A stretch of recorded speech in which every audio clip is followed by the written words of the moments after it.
Hello class 8 student, welcome है आपका part 2 में। जैसा कि मैंने कहा था कि पार्ट 1 में वहाँ तक, फिर पार्ट 2 में मैं आगे के क्वेश्चन को डिस्कस कर दूंगा।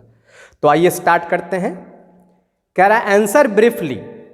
First, when white light passes through prism which colour bends more, green colour और ऑरेंज कलर।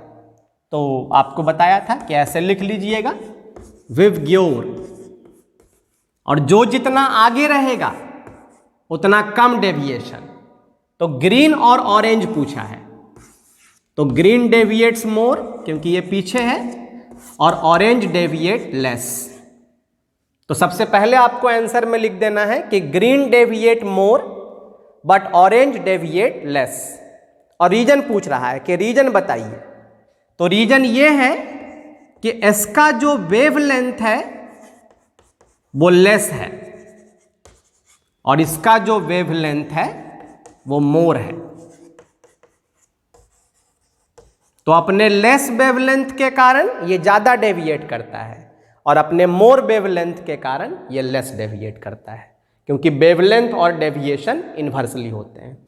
ज्यादा डेविएशन उसका मतलब उसका कम वेवलेंथ होगा, less wavelength more deviation, more wavelength less deviation.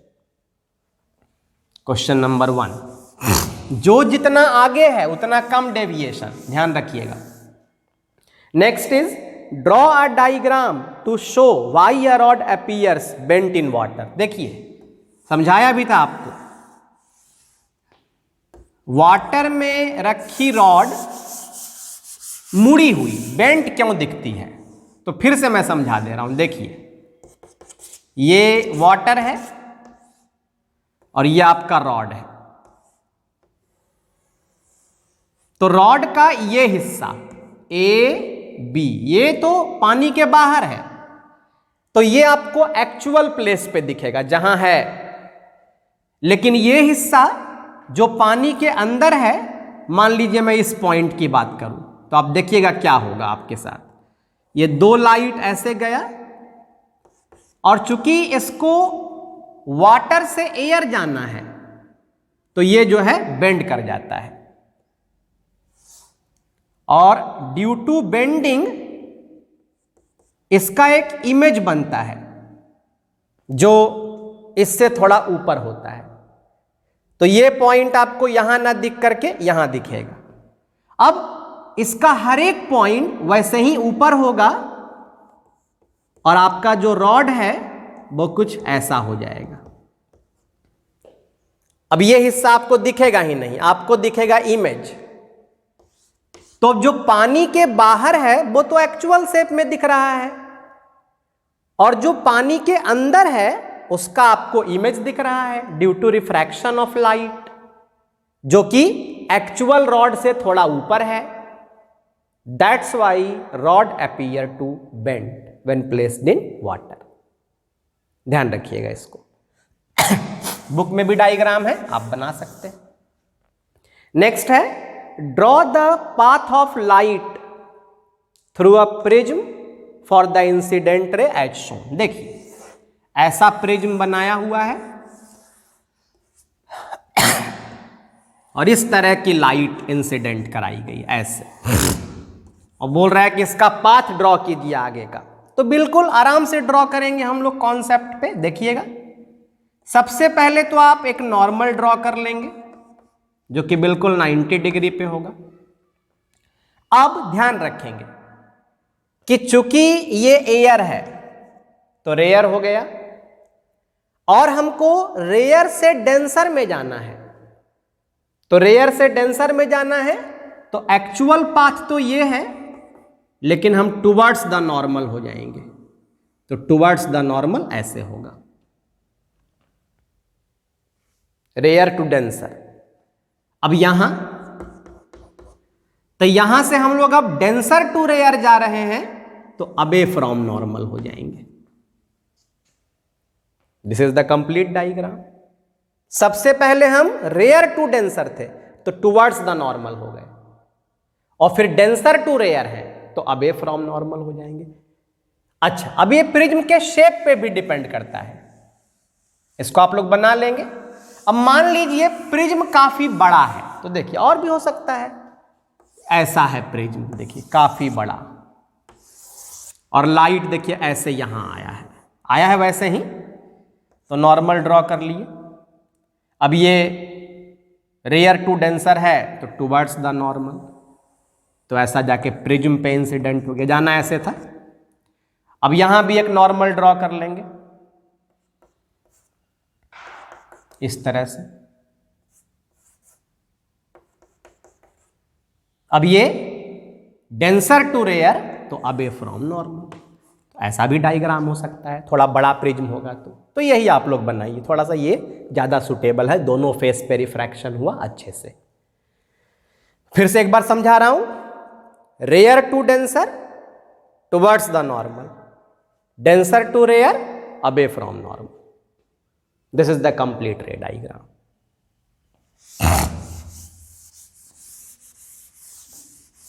इसके बाद है a lens of glass disappear when put inside a liquid, how is it possible.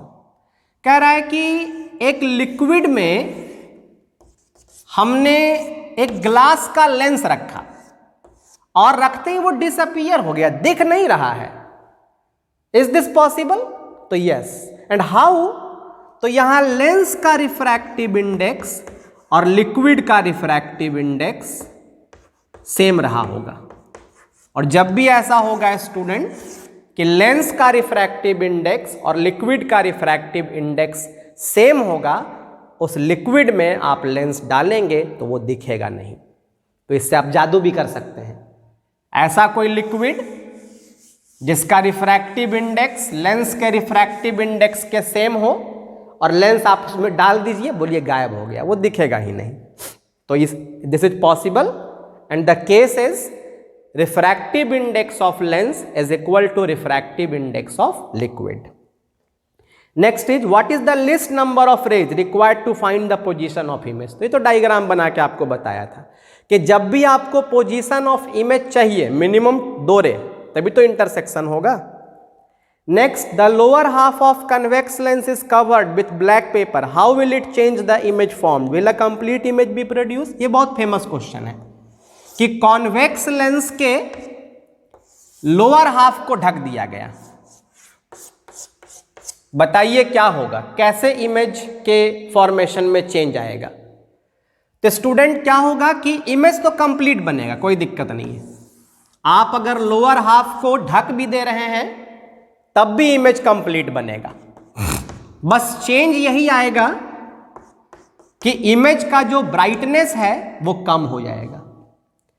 क्यों कम हो जाएगा? क्योंकि पहले जो इमेज बनता उसमें दोनों पार्ट से लाइट रिफ्रैक्ट होता है, लेकिन अब जो इमेज बनेगा उसमें सिर्फ अपर पार्ट से रिफ्रैक्ट होगा, लोअर पार्ट से नहीं होगा। तो इमेज कंप्लीट बनेगा। पूछ रहा है लास्ट में, will the complete image is form, then your answer is yes. Then what is the change? The brightness of image is reduced. And what is the reason behind this? तो पहले इन दोनों part से refraction होता, लेकिन अब सिर्फ इससे हो रहा है। Next is, as a distant object moves towards a convex lens, how does the size nature of image change. तो देखिए ये आप लोग पढ़े हुए हैं कि जैसे जैसे आप ऑब्जेक्ट को लेंस की तरफ लाएंगे, तो मैं आपको बता देता हूं कि इमेज छोटा था पहले, बड़ा होता चला जाता है। बियॉन्ड द 2f आप रहते हैं तो छोटा सा इमेज बनता है, 2f पे आप आते हैं तो सेम साइज बनता है, और 2f के अंदर आ जाते हैं तो बड़ा इमेज। तो आपको ध्यान रखना है कि जैसे जैसे हम टुवर्ड्स द लेंस आएंगे, फोकस तक, up to focus, image real होगा, इन्वर्टेड होगा, और धीरे धीरे वो छोटा होता चला जाएगा। लेकिन जैसे ही फोकस के अंदर जाएंगे वो वर्चुअल हो जाएगा, इरेक्ट हो जाएगा और लार्जर देन ऑब्जेक्ट हो जाएगा।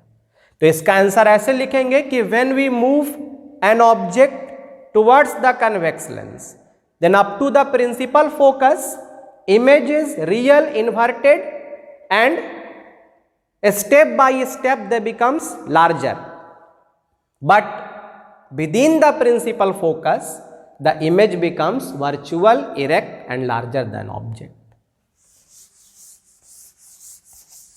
Next है, if an object is placed at principal focus of concave lens, where is the image formed? Draw कर लीजिए डायग्राम।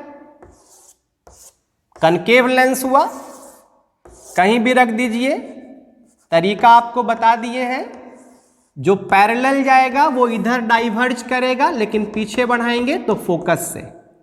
जो ऑप्टिकल सेंटर से है नो डेविएशन, तो एक रिफ्रैक्टेड लाइट उस डायरेक्शन में, एक रिफ्रैक्टेड इस डायरेक्शन में, तो ये डाइवर्जिंग है। तो इसको अपीयर टू कन्वर्ज कराएंगे दोनों को पीछे बढ़ा के, तो यहां then this is your image, virtual, erect and between optical centre and principal focus. तो जो इमेज बनेगा वो ऑप्टिकल सेंटर और प्रिंसिपल फोकस के बीच बनेगा, virtual, erect and smaller than object.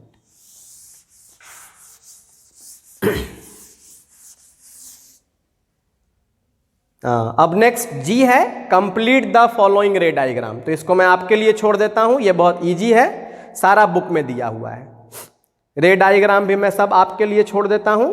रे डायग्राम आप देखेंगे, न्यूमेरिकल्स मैं बता दे रहा हूं। First, calculate the refractive index of glass if speed of light in glass is 2 × 10⁸ तो देखिए, रिफ्रैक्टिव इंडेक्स का फॉर्मूला होता है C/V, where C is speed of light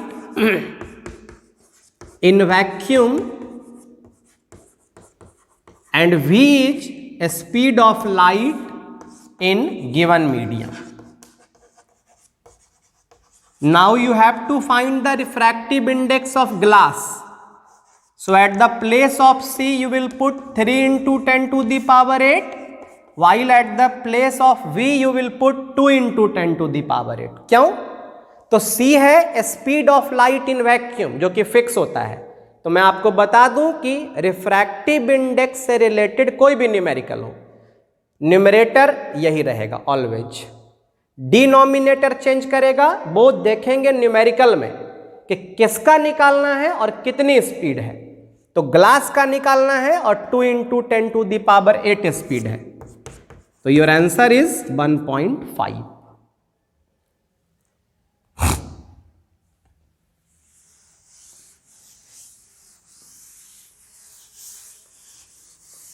Your second question is, a light ray strikes a prism normally on face AB. What will be the angle of incidence on face AB and AC? देखिए question है, this is 60 degree, all 60 degree. तो ये mathematics का question हो गया, physics का कम। Light normally incidence किया है, तो सरफेस के साथ 90 डिग्री। अब लोग यहां कंफ्यूज कर जाते हैं, आंसर भी लिख देते हैं 90 डिग्री। नहीं, AB के पास जो एंगल ऑफ इंसिडेंस होगा वो 0 होगा। समझाता, मैंने कई बार समझाया भी है क्लास में कि एंगल ऑफ इंसिडेंस का मतलब सरफेस के साथ नहीं होता है, angle between incident ray and normal. और यहां इंसिडेंट रे और नॉर्मल दोनों एक ही लाइन में है, दैट्स वाई 0 डिग्री। अब ये आगे बढ़ेगा, थोड़ा सा मैं फिगर को चेंज कर देता हूं, चेंज नहीं मतलब थोड़ा सा और अच्छे से बनाता हूं। अब ये आगे बढ़ेगा एकदम अपने डायरेक्शन में, कोई डेविएशन नहीं। अब यहां नॉर्मल ड्रॉ करेंगे तो ये होगा एंगल ऑफ इंसिडेंस यहां का, मतलब AC के लिए। तो अब ये IAC के लिए कितना होगा, तो गौर से देख लीजिए, ये 90 तो ये 30 हो जाएगा, क्योंकि ट्रायंगल के 3 एंगल हैं, O dash. This is a complete triangle and in complete triangle the sum of all the angle must be 180 degree, in which one is 60, one is 90, then remaining must be 30। अब ये 30 है और ये पूरा 90 है, तो ये 60 होगा, तो दिस इज 60। तो यहां का एंगल ऑफ इंसिडेंस 0 हो गया और यहां का एंगल ऑफ इंसिडेंस 60 हो गया। और ये हिंट है, एग्जाम में आपको ये शो करना होगा अच्छे से कि in triangle A O dash angle A, angle O and angle O dash should be 180, ये दिखाना होगा। फिर इन दोनों की वैल्यू पुट करनी होगी और तब एंगल ओ डैश को 30 दिखाना होगा। और जब एंगल ओ डैश 30 आ जाएगा तब ये 60 फाइंड करना होगा आपको। तो एग्जाम में शो भी करना है।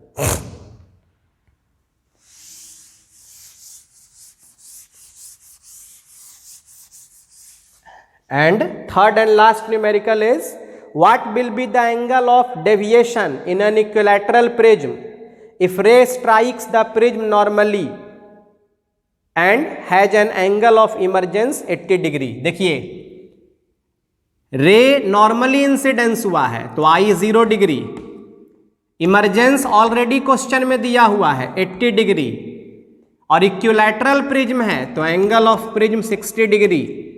तो डेविएशन का फॉर्मूला होता है I plus E minus A. तो I 0, E 80, A 60, then deviation is 20। फिर से एक बार, ये तो क्वेश्चन में दिया हुआ है, ये दोनों भी है लेकिन डायरेक्ट नहीं है।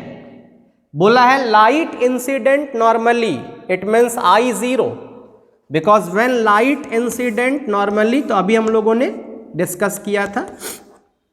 और इक्विलैटरल प्रिज्म है तो इक्विलैटरल का हर एंगल 60 होता है, तो A 60 and the formula of deviation is I plus E minus A. Then now student your chapter is completed. Diagram मैंने छोड़ दिया है, डायग्राम आप लोग बनाइएगा, और अगर किन्हीं को डायग्राम में और दिक्कत होगी तो वो पूछ लीजिएगा, बता दिया जाएगा। तो आपके लाइट चैप्टर का रिवीजन कंप्लीट हुआ, इसको अच्छे से पढ़िए। अब आपको कोई शिकायत नहीं है, सब लोग लाइट कर रहे थे, मैंने पूरा लाइट एक्सप्लेन कर दिया। तो इसको अच्छे से बनाइए, और किसी चैप्टर में प्रॉब्लम हो तो बोलिए। तब तक के लिए थैंक यू।